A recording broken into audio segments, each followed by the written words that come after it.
channeling your energy. Your soul calls here. Welcome Pisces, Sun, Moon at Rising. Andito na naman tayo sa iyong weekly tarot reading. At may gusto mo nang iparating ang universe bago tayo magsimula. At ang angel number mo ay 0220. Kung paulit-ulit mong nakikita ang 0220, hindi ito tungkol sa paghihintay. Ito ay tungkol sa pagkilos. Sinasabi ng energy na to ang tamang panahon para seryosohin ang isang idea na matagal mo nang iniisip.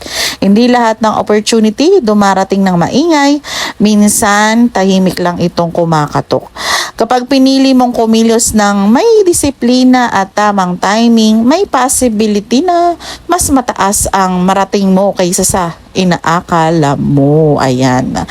At Pisces, may magandang kapalaran na gustong sumabay sa tamang desisyon. Ang tanong ay, handa ka na bang gumalaw?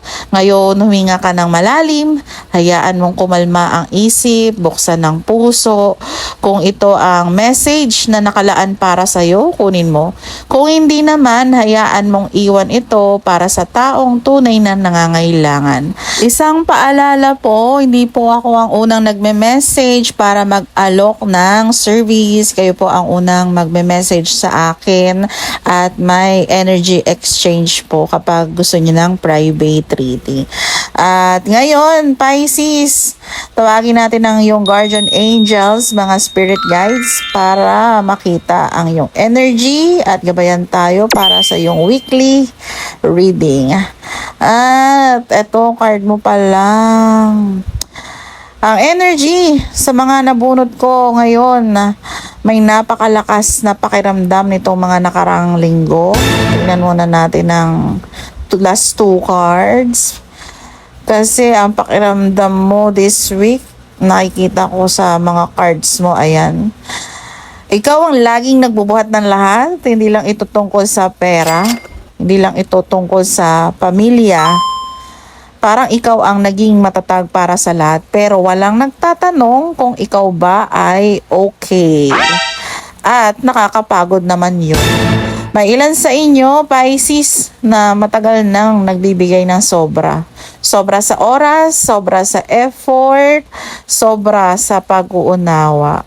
Pero kapag ikaw na ang nangangailangan, parang walang bumabalik. Nararamdaman ko ito ang linggo ng magsisimula kang magtanong sa sarili mo. Hanggang kailan ako ang laging nagbibigay? At alam mo kung bakit mahalaga ang tanong na yan? Dahil doon nagsisimula ang pagbabago. Pisces, may isa pang energy.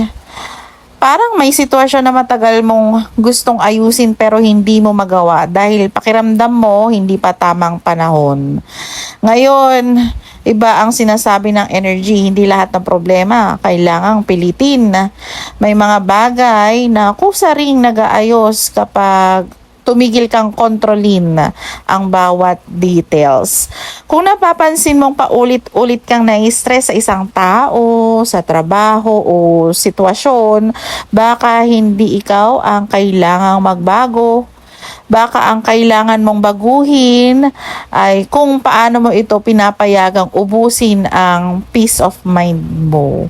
May message rin para sa usaping pamilya at relasyon. Hindi ko nararamdaman na ito ay hiwalayan agad.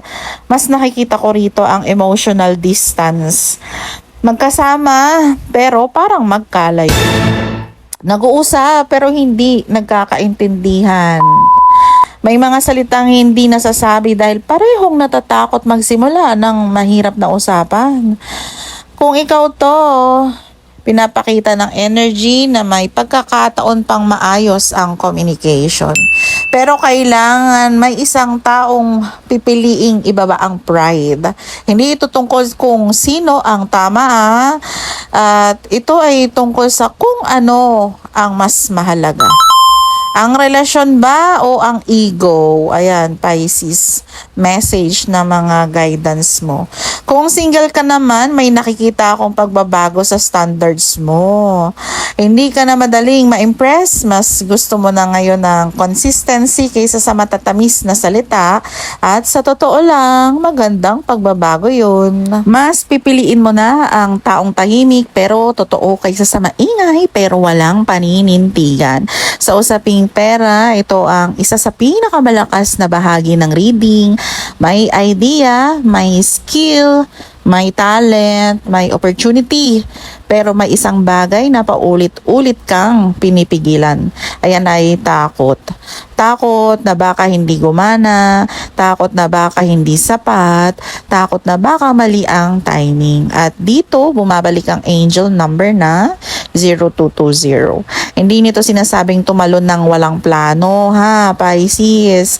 Ang sinasabi nito, magplano. Pagkatapos, kumilos. May ilan sa inyo na matagal nang gustong magsimula ng maliit na negosyo, content creation, sideline, bagong trabaho, investment o bagong direksyon sa career. Nararamdaman kong kapag patuloy mo itong ipagpapaliban, ikaw rin ang manghihinayang. May lumalabas ding energy ng isang taong gustong laging siya ang masusunod. Pwede itong boss, pwede ring partner, pwede ring kamag-anak. Kapag hindi nasunod ang gusto niya, nagiging mainit ang ugali o biglang lumalayo. Hindi pinapakita rito na kailangan mo siyang labanan. Mas ipinapakita rito ang healthy boundaries. Hindi mo kailangang patunayan ang halaga mo sa taong ayaw namang talagang makita. At isa pang napakalakas na message, may stress na matagal mo nang dinadala, pero kakaiba. Mas marami kang iniisip kaysa sa totoong nangyayari. Parang ang isip mo gumagawa ng iba't ibang possible na problem kahit wala pa naman. At gusto kong sabihin to, hindi lahat ng kinakatakutan mo ay mangyayari. Pisces, may ilan sa inyo na matagal nang hindi makatulog ng maayos, laging may iniisip bago matulog, laging may what if, laging may pangamba. Unti-unti nitong gumagaan, hindi biglaan, pero gumagaan. Ayan. Nakikita ko rin ang isang bagong simula. Ito ang klase ng simula na hindi manggagaling sa ibang tao, manggagaling ito sa desisyon mo. Sa araw na sabihin mong, tama na, tatayo ulit ako. Dito na magsisimula ang bagong chapter. Doon magbabago ang direksyon ng energy. At napakalakas ng pakiramdam na marami sa inyo ang malapit ng gawin ang desisyong yun. Kung may hinihintay kang resulta, tawag, approval o sagot, may possibility na gumalaw na ito. Pero hindi sa eksaktong paraan na iniisip mo, ha. Mas maganda pa ang lalabas kaysa sa plano mo ngayon.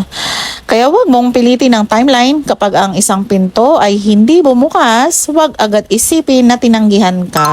Baka may mas magandang pintong naghihintay na mabuksan. Bago tayo magtapos, gusto kong balikan ng unang message. Act on your idea. Hindi aksidente kung paulit-ulit itong lumalabas. May pangarap na matagal nang nasa puso mo, may potential na matagal mo nang tinatago, at may pagkakataong unti-unti nang lumalapit. Ang kailangan na lang, ikaw ang kumilos, hindi perfect, hindi madali, pero sapat na ang unang hakbang. At pakiramdam ko sa mga susunod na linggo, may isa sa inyo ang lilingon at sasabing, buti na lang hindi ako sumuko. Ayan, Pisces. Maraming salamat sa inyong energy at dalin mo lang ang mga message na tunay na tumugma sa sitwasyon mo at hayaan mong ang iba ay mapunta sa taong nakalaan para rito. Maraming salamat sa inyong pakikinig. Pisces, Sun, Moon at Rising, naway maging maganda ang linggo ninyo.